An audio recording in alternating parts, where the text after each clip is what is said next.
not very spiritual or anything like that, but it all started to make sense for me. I was like, oh, this is, okay, I've lost that dream of playing cricket, but I've met something so much more amazing and so much grander than cricket, and this is the person I was born to meet. I'm Kelly Reardon and this is Curveball. This is part 2 of my conversation with Kindness Factory founder Kath Koschel.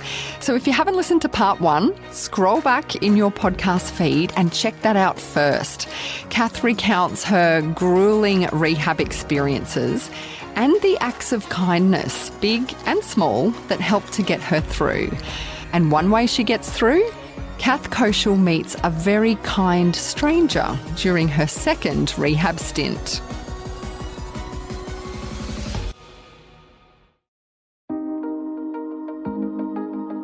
Kath Koschel's the founder of The Kindness Factory, an organisation inspired by little acts of kindness that made a massive difference in her recovery journey.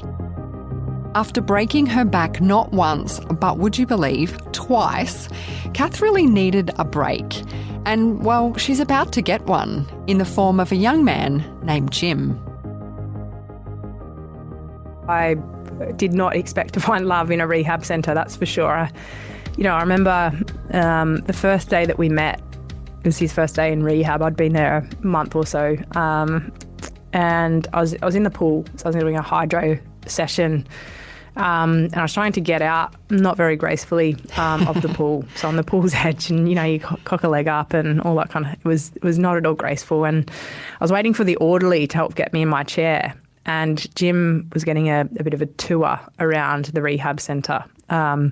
And next to the orderly was him. And as I looked up toward the orderly to try and get his attention, to say, look, I need a bit of help here. I'm not looking too great with my leg the way it is. And just to the left of that orderly, the man, I saw Jim. And I'm not going to say it was love at first sight, but it was pretty damn close if it wasn't. So sort of caught his gaze. And I just remember thinking, one, I was quite attracted to him, but also I remember seeing the expression on his face, and it was immediately a smile and g'day, because I guess I was probably one of only a few patients that were of very similar age. But then also I just remember thinking, wow, when I got here I was so overwhelmed, and it was such a daunting task to think about what the future looked like. And you were alone. You felt alone. So alone. And I could sense that with him as well.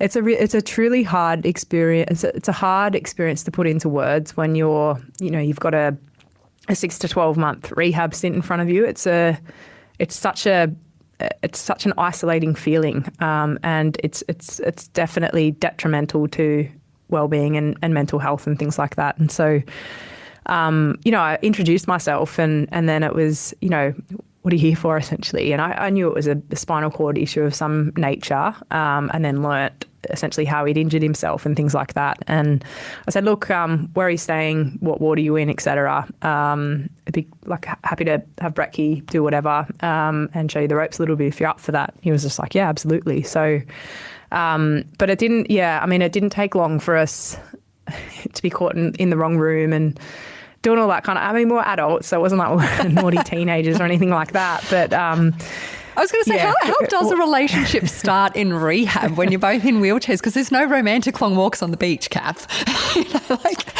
Well, no, we just did wheelchair races in the corridor instead of long walks on the beach. No, it was probably, I guess, like your feelings. I guess when you first start a relationship in a normal sort of setting, you gradually build up to, staying over or living together and all those sorts of things. Essentially, though, we were there and it was like, I'm going to see this person every day for the next year almost. So it kind of fast-tracked a lot of things as well. And I guess we'd both seen each other in our most vulnerable state very early, in that we both needed a lot of help to just make it through a day. And you learn, as you said before, you learn to have to accept help and even emotional support as well. If I ever needed an ear to listen, then he was down a corridor, and vice versa. So, when you're struggling through your own fears, insecurities, and what ifs and thinking about the future, you know that there's a person down the hall, very similar age, mindset, background, who is probably thinking the same things, and to be able to bounce that off each other. And then when we fell in love, to be able to, it's almost like, what can we dangle in front of ourselves so that we can actually get through the next year of rehab? So let's dream of all the things that we'd love to do, if it's going overseas or doing all those sorts of things. And, for us, those dreams became the catalyst for our recovery, because we were fighting for something so much grander than recovery itself, if that makes sense. So Jim, he is clearly the love of your life. You look so lit up when you talk about Jim, and you start planning this life together, as you say. So what did you imagine for yourselves? They're really corny dreams, but I'm really proud to say them as well. So for us, it was really normal stuff. Like it was 4 kids, 3 boys and a girl, just like my family. He was an only child, so he was like, above a big family, that kind of thing. We're going to live in Broadwater on the Gold Coast, where he had family, pet turtles, a dog named Saf. And, we wanted to go to Croatia, and there were other young people things in there as well. But, we were set. I sort of remember I'd never, as a kid, I think how you have, here's something interesting. Here's something really, I've never actually shared this publicly. And it's going to make me quite emotional. But as a kid, I was like, 6, 8, something like that, very young. I think Disney ruined it for me. I had this idea that when you're born, there was one person in the world who was your absolute soulmate, that you were born to just meet, right? And that you were born to be with for the rest of your life and all that kind of stuff. And I just had this idea that somewhere in the world that person existed, that there was a perfect match out there for everyone, but it was somewhere in the world, and you needed to go on a quest to find them and all that kind of stuff. But don't ask me where I got the idea from, but I had this perfect dream in my head that one person is someone that I would meet. And then I get to rehab, where I'm absolutely loathing the environment and the challenge ahead and all that kind of stuff. And I remember as a 24-year-old, 23, 24-year-old, whatever I was, going to myself, I found him. And it's because of this. This is the reason I broke my back. And I'm not very spiritual or anything like that, but it all started to make sense for me. I was like, oh, this is, okay, I've lost that dream of playing cricket, but I've met something so much more amazing and so much grander than cricket. And this is the person I was born to meet. And of course, you enter rehab before him. Your time recovering comes to an end. It's time for you to leave. He's not quite ready to leave there. He's got a little bit more rehab to do. But once that's over, you're ready to start the next chapter of your life together and put all these dreams in motion. You're ready to go and pick him up from rehab. Yeah. So essentially you go from inpatient to outpatient. And what that means is you just stay at home rather than living at rehab, or you can go to work or do whatever. But you visit sort of 3 mornings a week and keep your progress ticking along and things like that. And I was let out 6 weeks before Jim was to be considered an outpatient. And then, he had a day to go. All these dreams that we'd been dreaming about to come true the very next day. And that night, he took his own life, which was so tough.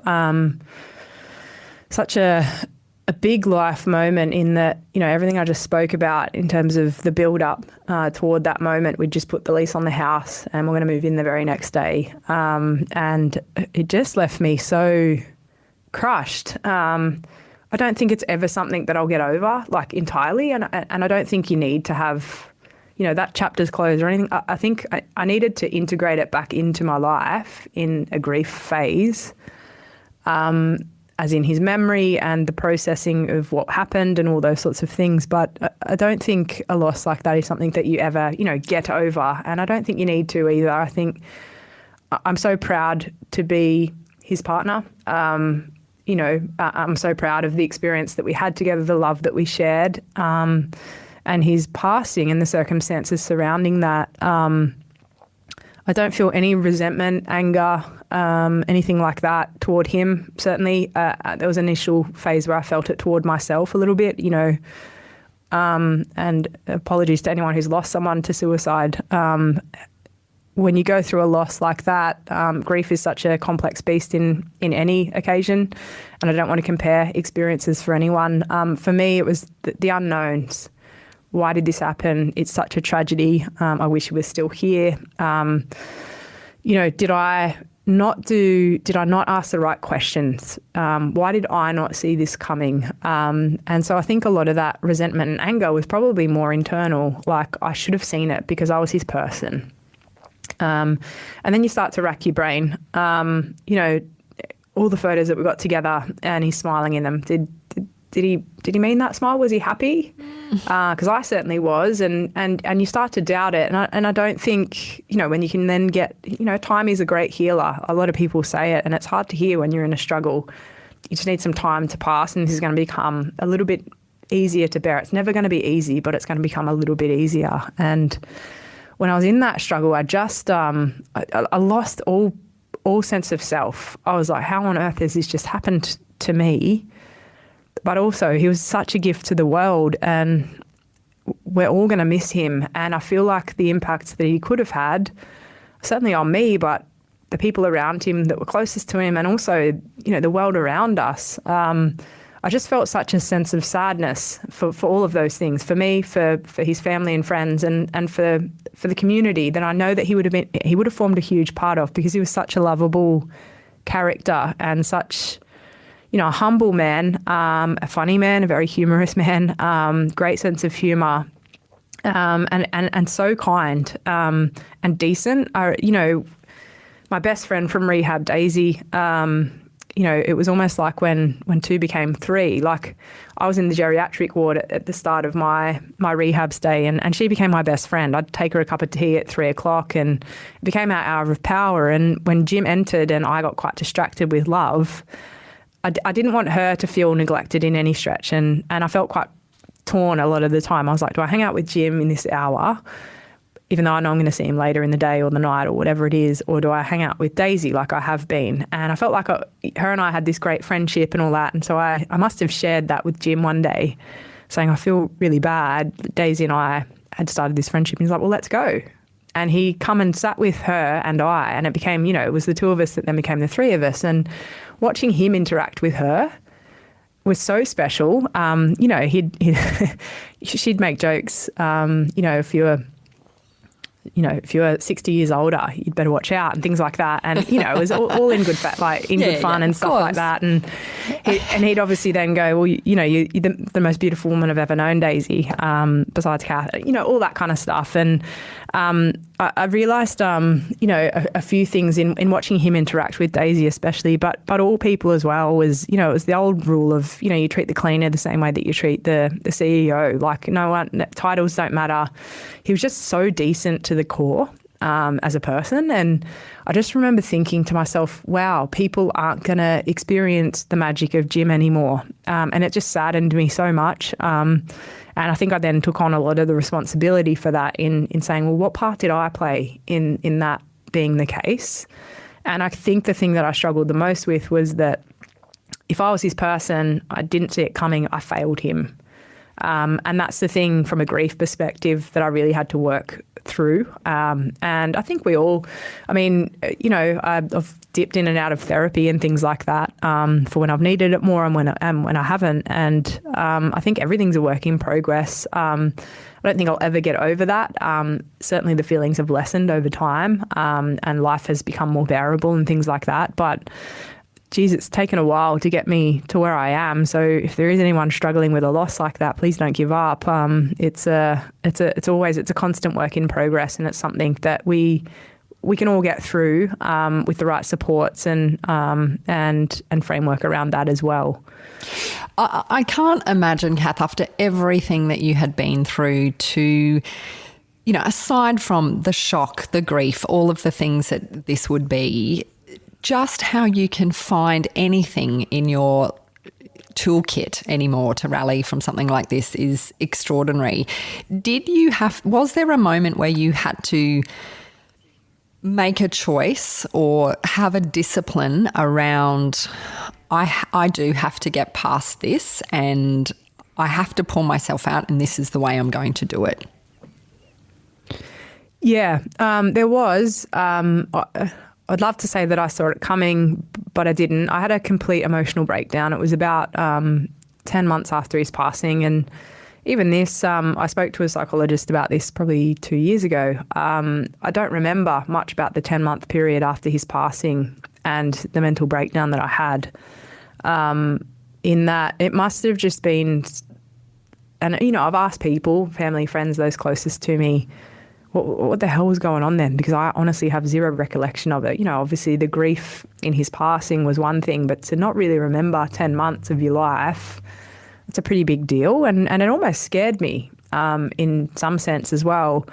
And I was diagnosed with post-traumatic stress disorder. So what happened was I had to go back to rehab for a routine checkup. Nothing out of the ordinary. It was just a very standard thing. And I walked past his old room, and I just lost it. All of the emotion of everything that I'd been feeling and pushing down and trying to navigate almost just come to the surface. And I guess it was more like a panic attack or something like that, where I just seemed to just lose my mind for a little bit. And obviously it was a good thing that I was in rehab when this happened, because they obviously had the people to be able to know what was going on and so forth. And so I was sedated. And I woke up however long after that. And the way that I describe waking up from sedation in that context, where you haven't been through a surgery or something like that, is it's almost like, when you've had a few too many drinks the night before, and we've all done it. Most of us have anyway. I have. And you've had a few too many and you got that hangover and you're like, oh, what happened last night? And you're sort of trying to put pieces together and things like that. And then it was like that, but with a whole lot of shame attached to it. And I remember sort of waking up and must have been stirring, and a support worker or a nurse or someone come over and said, mate, you're safe. Here's where you are. We just need you to know, there was a psychologist there by this point, this is very normal. And what you're feeling is very normal in the context of what you've been through over the last 2 years. And it wasn't their fault, the way that I interpreted it, but the way that I interpreted it was, if this is normal, this is not for me. Call me crazy, call me whatever you want to do. I can't live like this, because this is way too painful. The emotional turmoil that I'm still in was very, very much still there. And I just remember thinking, I need to get out of here. So here's what I did. I got myself out into the front of rehab, and thankfully a taxi had just dropped someone off. And I got into that taxi and I just said, take me to the airport. And I booked a ticket to the Gold Coast, and I hadn't told my family or friends or anyone. So they're there worried, sick, where is she, all that kind of stuff. And I got to the Gold Coast, and that's where Jim and I were supposed to start our life together. And I reconnected with his mum, Wendy. And she didn't know that I was coming. And I remember getting to her house, and I knocked on the door, and she's opened the door and got the shock of her life to see me, because in my grief, I guess, the way that I dealt with it was, I need to get on with my rehab and my life, and I'll just push it down, which was definitely not a good coping strategy. And I'd almost the memory of Jim was way too hard for me to sit with in the grief that I was in. And so any reminder of him, and this was a symptom of PTSD, I'd just push away. I'd be like, if it's friends, family, a place, whatever it was, I just couldn't bear to think about him because it was way too painful. And so I hadn't really spoken to her too much. And we were so close. And so I remember it was just the only place I felt like I needed to be. And so I knocked on her door, and as she opened it, she was quite, oh, it's Kath. And then she just held me for 2 hours. I sort of collapsed inside the door, and we just sat there holding each other, and she was crying and I was crying. And, not too long after that, the night had fallen, and she was just like, let's get ourselves in the shower and have an early night. And then, I think she then phoned people to say, look, Kath's with me, she's safe, all that kind of stuff. We're going to spend as much time as we need here figuring the next steps out. And we just needed to grieve together, and that's all we needed. And it was such a beautiful moment for both of us, in that I think we both saw each other for the first time as just two individuals who'd been through an enormous amount, who just needed to hold each other. And we didn't speak, we didn't do anything like that. Words could come later. It was just she held me and I held her. And I think in doing so, it was almost like we were speaking to each other, saying, I see you and I feel you, and I'm just so sorry that this has happened. And that was such a powerful moment for me in getting there and having that experience with her. But I guess you referenced a toolkit.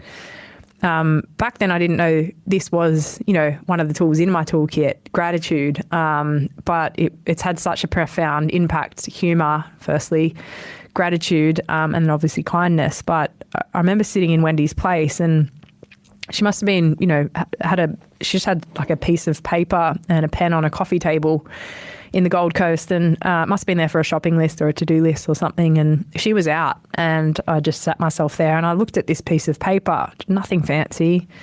And it was halfway through this, period of, it was about a 3-week period that I stayed there. And it was probably halfway through that period. And I picked up the pen, and all of these names and faces of people that had shown up for me in my life, I just started thinking about them, family, friends, doctors, physios, you name it. And there's about 30 people on this list of people who are just really big figures in my life, from childhood, from the struggle I'd just been through, all that kind of stuff. And I picked up the paper and I had it in front of me, and I just held it and I looked through them, and every person on that list, I'd reference, I remember when they did that or whatever. And I thought, wow, I've got 30 reasons essentially to work through this and to be okay, and to live a life ultimately that I don't have to achieve anything. It wasn't about that or do anything. It was just, I've got a life to live, and I've got 30 reasons to do that, to figure out what's next, what happiness could look like. And that, again, it was just a feeling of I'm not alone, because I think that 10-month period that I'd had, I just felt so alone, because a lot of people, and it's something that we all need to work through from a mental health crisis standpoint. We're in crisis in this country, in the US, wherever we go, there's a mental health crisis going on. And there's still so much stigma attached towards suicide. I don't know about you, but, going to the funeral of a person who's passed away by suicide, what I've noticed about that, and I've been to 3 now, what I've noticed about the difference between that and a funeral where they haven't passed away, and by that means is the funeral is almost less about the person who's passed and more about the people who are left behind. And it's almost like, oh, poor Kath, poor Wendy, Jim shouldn't have done that. Look what he's done to them, all that kind of stuff. And I think that then in your own head, I'm not a big talker, which is funny because I'm a speaker as a job, but I'm not. I'm actually an introvert. A lot of people think I'm extroverted. I'm not. It's just because I speak, people assume that. I'm not a big talker, but there's a thing, and so therapy was a hard ask for me, but I needed to do something. And there's this thing, a saying, we learn how we feel when we say it out aloud. So if we're struggling, or we've got an idea, even a creative idea, and you might be able to even speak to this given your job and your background, if we're only talking to ourselves about a creative idea, an experience, a trauma, whatever it is, we almost don't even have the opportunity to finish our sentence because something might distract us, our phone might ring or whatever. Yeah, if we're like this and we're talking to each other and I'm going, here, Kel, I've got this idea, you finish the sentence and you hear yourself say it out loud and you almost go, oh, I didn't even know I felt that way. Like I didn't even know. And so I got stuck in my own head throughout that 10-month period that I hadn't outwardly voiced what I was going through, how I was feeling, just out of fear of him being, I guess, the subject of the grief, or him being to blame for it. So I was like, if I can do well or thrive or something, then people won't blame him for, ruining my life or something like that. And I'd built up these assumptions that most people didn't even have. My friends are incredible. They never once judged or anything like that. And so, as I sort of looked at that list, I was like, wow, I've got 30 reasons to do something, just to take the next step in life, whatever that looks like. And I just went through the process of calling every single person on that list. And every single person answered, which is amazing because, that's a hard ask for 30 people and it was almost within 2 rings. So obviously, 1, they would have been worried about me, but 2, I think they, it was a relief for them to actually hear from me. And I didn't have a long time with any of them. It was just a, hey, how are you? I honestly just wanted to say thanks for being in my life, and the reason why. Because, if it was a doctor, you helped save my leg or my life or whatever it was, or if it was my mum, it was thanks for being my mum, you know what I mean? Or my friend, thanks for doing it, and remember when we did this. And there's this saying about gratitude that I love, feeling it and not expressing it is almost like, let's think of your favourite person in the world. It could be your spouse, your child, whatever it is, right? You think of your favourite person and it's their birthday coming up. You're like, I want to get them the greatest gift ever. And so you go to the shops, you might even pick out their favourite colour. You go to the shops, you do all that, you wrap it up, you put the bow on it, and then you chuck it in the cupboard and you never give it to them. It's a complete waste. It's crazy, right? But it's so interesting. If I'm doing a keynote, which I do a lot, and I say to those people out there, you're probably thinking about this person right now, right? If you're listening to this, who are you grateful for? And they're like, I know who it is. Like, who am I most grateful for? The person that means everything to me, so special, all that kind of stuff. And then I'm like, have you told them?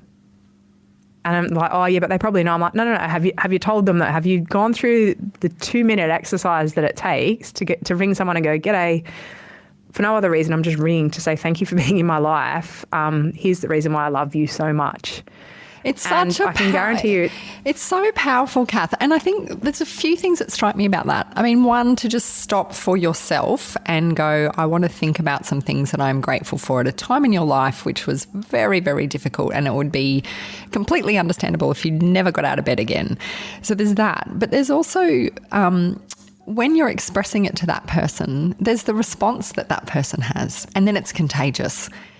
I bet you those 30 people, there was a different method of spreading their gratitude to somebody else that kept on going. I mean, it's what you've done with the kindness factory. And I love that it's called a factory. It's like kindness begets kindness, right? Let's keep making this thing.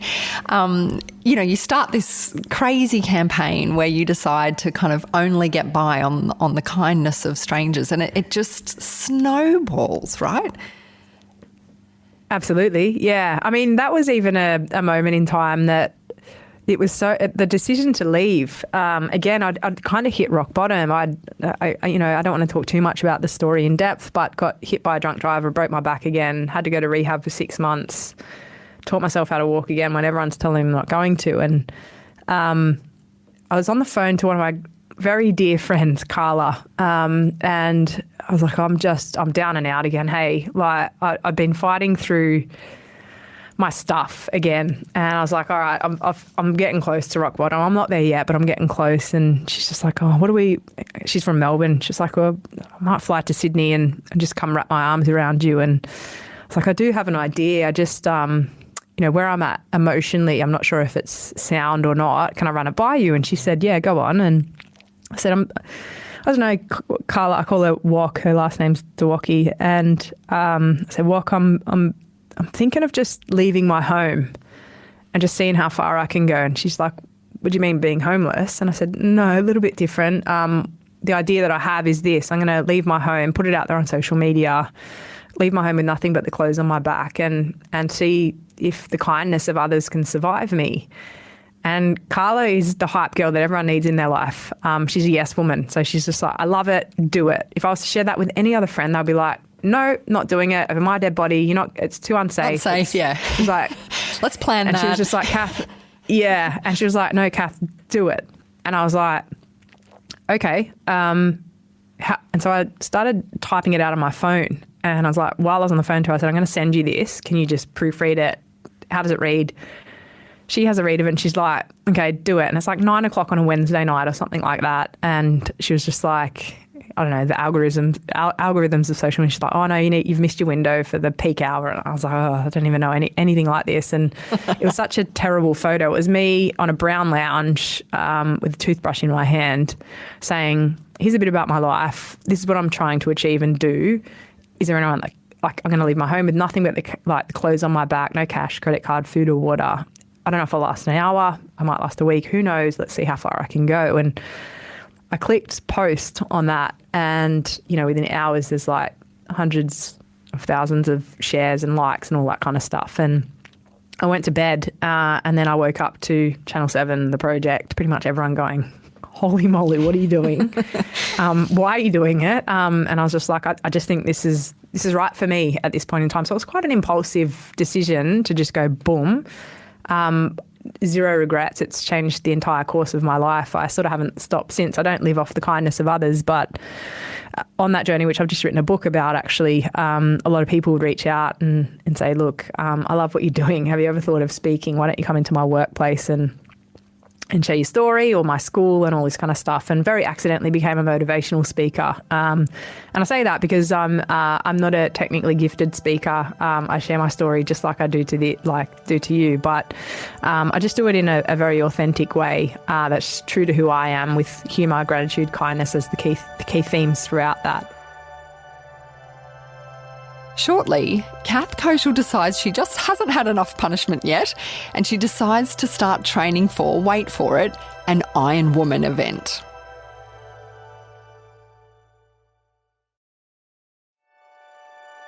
This is Curveball, the show about thriving in challenging times. Athlete Kath Koschel's been in and out of rehab for years by this point. She's almost lost her leg in the process. So, of course, naturally, just like Kath would, she decides that now's a good time to take up Iron Woman training. That was a bit of an accident as well. I remember being at rehab again for a routine checkup, and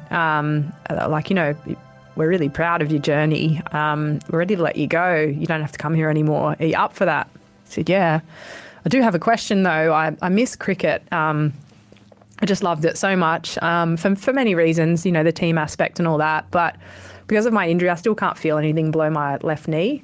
So I can't lift my toes up still, which you sort of need to be able to do when you play cricket. And so I said, is there anything else you think that I could do? And all the doctors had a chat and they were like, we think you'd love triathlon. You'd be really good at it. And then one of them, cast the rod out to say, I'd back you to be a para-triathlete. And I was like, oh, here we go. I said, I don't need to do it competitively. I'd just love to just be able to put, time aside every week for me to be able to do something physical. So I was training for that.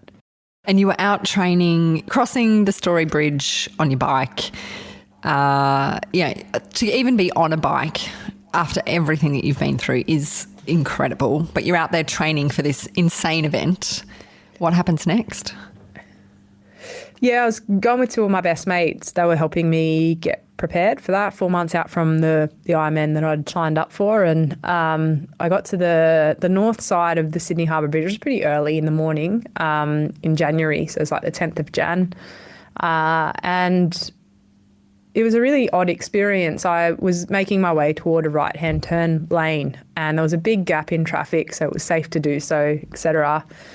And as I sort of made my way into that right-hand turn lane, my friends hadn't gotten that far yet. I got hit by a drunk driver from behind.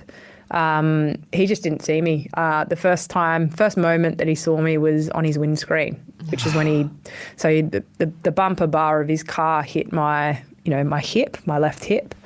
So I was that far across his car as well. He just didn't see me at all. And that unclipped me from my bike. I then kind of rolled up, the bonnet of the car. It was a four-wheel drive. He then slams on the brakes, and the force of that, I literally flew off the car. And Erin, who I mentioned earlier, who'd been with me throughout the first couple of struggles, was with me when that happened. And I remember her reaction to that when I came to weeks later. She's like, you literally bounced like a ball on the road. And I just remember looking at her going, I'm so sorry that you had to watch that again. I remember waking up a very long time after being hit and seeing Erin in her Lycra. And I was like, I'd assumed that it was the same day because she sat there in the Lycra that I remembered her being in when we went for the ride. And essentially what happened was I get into this ambulance and I was in a lot of pain and I was going in and out of consciousness. And as I get to the hospital, they scanned up and the news just kept getting worse and worse. They're like, there's internal injuries, there's this. And then they're like, we need her medical history. And she's like, Kath, when did you first break your back? And they're like, what are you talking about? Like, what do you mean she's broken her back? And I was just like, oh my God, this is a nightmare. So Erin's doing all that, rings my brother, she rings my parents. Everyone's got to get there really quick, all this kind of stuff. And the injuries were catastrophic. And I think I'd kind of held on a little bit in waiting to get to the hospital. And as we scanned, it was just like, no, we're going to have to induce her. And it was only going to be, not a long time. And I remember they woke me up too early. So it was 3 days into this coma. Oh, God, and I wasn't ready. My body wasn't ready for it. Yeah. And I remember 6 months after the fact, when I'd woken up and I'd healed somewhat, I remember I had this really weird memory of it, because everyone was like, oh yeah, when you woke up from the coma, these people there, all this kind of stuff. And I was like, I kind of remember that, but I also had this different recollection of it. And it was of when they woke me up the first time. Like, yeah. not actually, but prematurely. And all I remembered of that is seeing Erin in her lycra. And so I was just like, no, Erin was there when I woke up. And they're like, no, she wasn't. And I'm like, no, I'm telling you she was, or I'm seeing things or something. And they're like, oh, and then someone explained it to me that she was there that first time. And I was like, so when was that? Trying to piece it all together in my own head. And they were like, that was 3 days after the accident. And I was like, well, that can't be right either. And they said, why? And I said, well, because Erin was still in her lycra. So she would have got and they were like, yeah, she didn't leave your side for 3 days. She held your hand. And I was just like, oh, you're kidding. And again, just tears. And I was just like, oh, I'm just so lucky. I'm so bloody lucky. She's just such a trooper. She's phenomenal. And also just, you know, there's, because the thing that again strikes me here is, you know, you've got frequent flyer status at rehab. You've already been through the absolute ringer. And so it's one thing to have a catastrophic injury and you kind of just have to get through it the first time. You don't know any better, right? Mm-hmm. But for both you and her, you know what's coming. You know how hard it's going to be this time. You know, I'm interested in whether there's an ingrained sense of grit, determination, positivity, maybe the stubbornness there that got you through that second time. You know, and was it harder the second time? Or third time, really, you know, because you'd had the amputation situation too, so... Yeah, true. Physically easier, mentally harder this time after this accident, in that I was just so bloody tired. Like, I remember a lot of people saying to me similar to what you've just sort of articulated a little bit, in that you've done this once, you can do it again.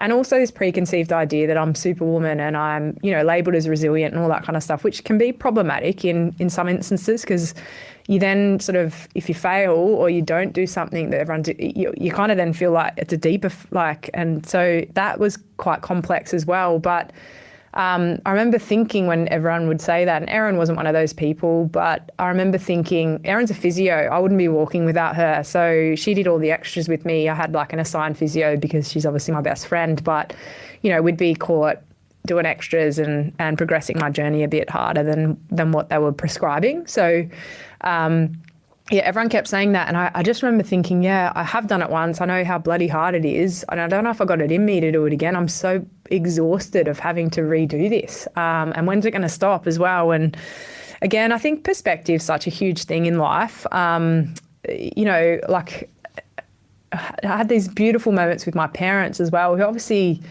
I can't imagine, I'm not a mum, I'm an auntie. If I had to watch my nephews or my niece go through any of the things that I did, it would honestly break me. Like I don't know how the hell my parents have done it, but they have, and they've never once shied away from any of my emotions, and I've been a nightmare to deal with my stubborn nature.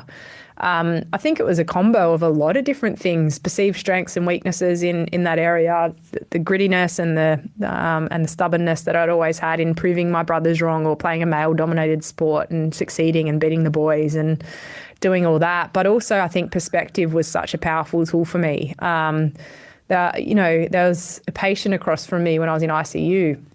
Her name was Jane, and she was a motor vehicle accident, so she's a pedestrian, and a car just went straight into her, and her injuries were worse than mine. And we had 6 weeks staring at each other. Our beds were directly across from each other in the care that we needed. There was not much privacy, etc. And she could hardly speak. So she's having speech therapy every day, all that kind of stuff. And I don't know why, but for whatever reason, her and I seemed to connect just through looking at each other. And she was quite restricted in her communication, couldn't talk, was almost like kind of grunting. Couldn't really write, hold a pen or anything like that. And I remember thinking in that ward, I was like, I'm staring at this person 24 hours a day, essentially. If I can just make her smile in one of those moments, then that's a good day, right? And I noticed that not many people did that. She didn't have many visitors or anything like that. Her husband was quite disabled himself. And he was like, I had an abundance of, my story is quite public. And so everyone heard, and there's like all these flowers and cakes and banana breads, and honestly couldn't keep up with it. So I'm like having to give them to the staff to having their morning tea. And there was a constant stream of visitors. Yet here was Jane. And so every lot of flowers that I'd get, I'd be like, there's no room for me to put these. So I'd go, can you give Jane some? Can you give that person some? Whatever. And over time, I noticed Jane started to come out of her shell a little bit more. And it was a great way for me to detach from my reality, which was ridiculous, in having to walk again for the second time. And her, or like just communicating in whatever way that we could through smiling, thumbs up, whatever it was actually a way that I could get out of my own head a little bit as well. And perspective, right? Like, I'm in a bad shape and it was a near-death experience and all that, but here's a person sitting across from me who's not given up either, and her injuries are way worse than what mine are, and she hasn't got anywhere near, it seems, the support that I do. And so I think, when we can find something's a bit bigger than ourselves in any struggle, I think it becomes a little bit easier as well. And so perspective's a huge thing, I think, the ability to see through a different lens. It's one of these beautiful traits that you've come up with as part of the Kindness Factory. You go global, you're speaking all over the world. You've now got this amazing kindness curriculum that's rolling out across schools. And perspective is just one of the kind of 12 traits that you've come up with. What was it like to take this, just an idea that sort of started on a to-do list at Jim's mum's place, and then kind of supercharged it when you then went off on your journey around Australia, and then it just kept sort of snowballing. So what was it like when you ended up, you're overseas and you're speaking with some of the most incredible people globally? Yeah, I again, it's all very organic and authentic, I think. I mentioned I'm an accidental motivational speaker. The 12 attributes of kindness that make up the curriculum are almost themes that I'd noticed that had come up throughout my triumphs and my struggles and challenges and all that kind of stuff, in terms of what has the ability to turn me around. Perspective being one of them, gratitude obviously, but what are the things that make kindness what it is? And I guess my secret mission is to kind of redefine kindness. I think it's so often associated with niceness, and they seem to come hand in hand. If you're nice, then you're kind, and if you're kind, then you're nice. And that might be true to a certain degree, but also I think there's a lot of strength in kindness. So it's the ability to see through another's lens, which is empathy and, perspective, and actually taking gratitude for what it is, and having the powerful conversations, or honesty, for example. I don't know how, I'm mentored by a man who is very high up in probably the world's biggest company. His name's Tony, who I met through a conference. And it was interesting, the other day we were in a chat, and the mentee became the mentor in some way, in that he says to me, I'm a bit bummed. He's got a motto, and it's work hard, be curious, be kind. And the kindness part, or the be kind, comes from my influence on his life. And I said, well, what happened? And he said, I got some feedback from one of my staff members, essentially calling me unkind. And I said, okay. I said, let's unpack that. What happened there?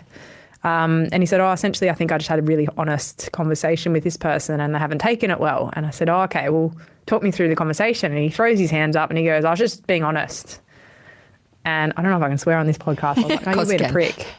I was like, you're being a prick. That's what you're doing. And he was just like, pardon? And I was just like, as soon as someone throws their hands up and going, that show Maths or whatever it is, and they all hide behind it. I was just being honest. And it's like, yeah, you were, but you're also being an asshole. You could have delivered that in so many different ways that could have had a growth impact on that person, rather than them feeling that small. So I said, I think when pairing, honesty is so kind. It's so important to be honest with people, right? And give honest feedback so that people have that opportunity to grow. But when not paired with empathy or humility, or, a conversation could look like, if we were using honesty and humility together, it could be, hey, 10 years ago I was in your position and I made this really big error and it had this huge impact on the company. And and so essentially what you're saying to that person is, I'm not expecting you to be perfect because I'm not, no one is.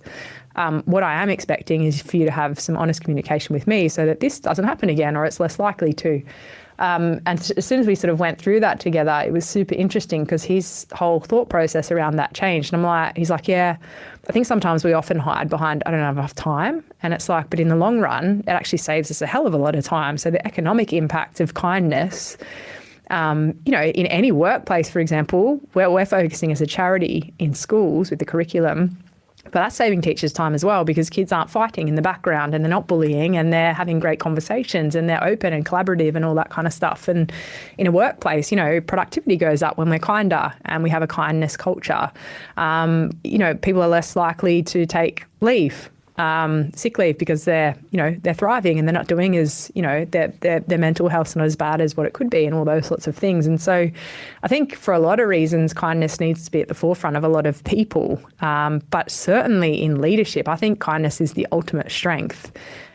Absolutely, there is a place for kindness in leadership. And I think we're starting to see a lot of that through the likes of Brene Brown, Adam Grant, Jacinta Ardern. A lot of people out there are now going, no, kindness is what is needed in this, like in all situations, but certainly in the environment that I'm controlling, I'm going to lead with kindness and empathy. And, they call them soft skills. I call them strong skills because I think they take a lot of strength to implement. But yeah, no, I just started traveling the world as a motivational speaker and sharing more of my story. And the more I did that, the more people would ask questions and the more I'd probably come up with my own answers to those questions that I probably hadn't thought to ask myself. And very accidentally, I was introduced to Kaplan, who are a global education provider, and they were really inspired by what I was trying to do in schools. So I landed myself in a big company in the US and got flown there and paid a lot of money and done all that. And, speaking is quite a lucrative career. And I got there and it wasn't what I anticipated it to be. It was just a one-on-one meeting with someone. And I walked out of that almost like scratching my head, feeling quite ashamed. And I was like, this isn't why I pursued this, to make money and have one-on-one meetings with people. And I guess I'm not someone to sit in discomfort for too long. I probably have too much of a solution-focused mindset. What would I be proud of? And what do I want to do? If putting food on the table is not an issue for me at the moment, then what could I focus my effort toward? And I remember I was in New York and I got myself in the elevator and went down and I walked past a school and I went in there, just sort of knocked, and it was a very low socioeconomic area. And I knocked on the thing and they were like, no guests allowed. And I was like, oh, look, I just wanted to speak to the principal or someone. Went in there and I said, look, I'm from Australia and I've got this really unique story and it's about kindness and I've done a few school talks. I'd love to be able to do it here. And they said, well, how much is it? I said, no, completely free. I said, I'm here till Thursday, let me know. And they said, well, yeah, come in tomorrow. So I did. And it was a great response from the kids and all that kind of stuff. And so I was like, okay, well, for every paid opportunity I get as a speaker, I'm going to go into a school for free and just learn and give back a little bit. And word travelled very quickly that I was doing that. So I had this backlog of 600 schools or something, and I just couldn't get to them all. So I shared that predicament with Kaplan. And we co-created the kindness curriculum, which they added there. It was so amazing. Like here I am sitting next to a doctorate in philosophy and all these academics, and I'm not that way inclined. I just have this really great practical life experience of why kindness can be so profound and transformative. And by adding those two things together, we come up with the kindness curriculum, which we launched in COVID, the first COVID outbreak. I think it was May 2020. It went into 60 schools because that's how many I'd been into in Australia. And we wanted to just localise it to Australia at first. And it's now in 3,000 Aussie schools. It's been launched in the US, so that was last year. We're probably pushing an uphill battle to launch it in the UK this year, but if not this year, then potentially next year. New Zealand would be after that. So you've now been writing a book. There's so much happening with the Kindness Factory. How many acts of kindness are we actually up to now? Because I know that you moderate quite a lot of the acts of kindness that come through on your website. I do, yeah. We're over 4 million, so I don't know the exact figure today, but it was never going to be a movement, a global movement. It was always going to be a social media page separate to my full-time job, all that. So to see its growth, I get a lot of the credit because I'm, the founder and all that, but it's got a very impressive board of volunteers who give up their time just as much as I do and who very quietly and humbly sit in the background and never take credit or anything like that. And so this is a bit of a shout out to them, I guess. I can't do what I do unless they're doing what they do. And so it's definitely a team effort. It's not a one-man band. I don't deserve all the credit that I get for it because there's a lot of people that make Kindness Factory what it is. And so for that, I'm super grateful. And also I think, I think there's always ways in which we can all contribute that don't have to be so front-facing, in that someone might have a background in accounting and they're playing just as significant a role in Kindness Factory's development and growth as what I am as the founder who shares the story publicly or fronts up the podcast or does whatever, you know what I mean? And so I think we all show and express kindness in very unique and different ways. And it wouldn't be what it is without those guys behind me as well. Thank you so much for sharing your story, Kath. I really appreciate it. And also recognise how difficult it is to retell that story so many times. But I think the power of your story and what it does to change people's, perspectives or little moments that they think, I could do something a little differently here if I shift the way I'm framing this or if I bring a bit of kindness sparkle to it. So I'm so pleased to have you on the show. Oh, thank you. It's been a pleasure. Kath Koschel, the founder of the Kindness Factory. We didn't really know it at the time, but it feels now like we started Curveball for exactly Kath's story. And I know this episode's going to be the one that I revisit anytime I feel like life's throwing a little bit too much at me, because after speaking with Kath, I just feel like I have no excuse but to keep going and to keep being kind. Head to kindnessfactory.com for more. And we also made a podcast all about kindness with Kath. It's called One Small Act, and it's for primary school kids. You'll find it on the brilliant kids audio app, pinner.fm. Curveball's made by Dead Set Studios, a global podcast production company. You can find more at curveballshow.com. And look, if you know someone who should be on the show, do send me an email. hello@deadsetstudios.com. This episode was produced by Rachel Fountain and Liam Reardon. Sound design assistance from Chrissy Miltiadu. Curveball's executive producers are Rachel and myself.